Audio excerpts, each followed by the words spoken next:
What is a limit order? A limit order is an order to buy or sell assets in the order book at a specific price. A limit order can be executed provided that the market price reaches the limit price.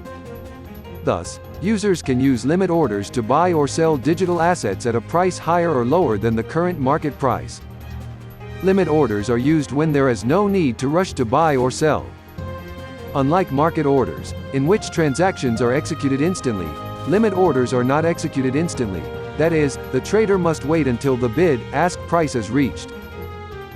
Also, limit orders have several interesting distinctive features from other types of orders, including savings on commissions due to non-instant sale. Using a more profitable deal is possible when dividing a general order to buy or sell into many limit orders to obtain the effect of the average cost.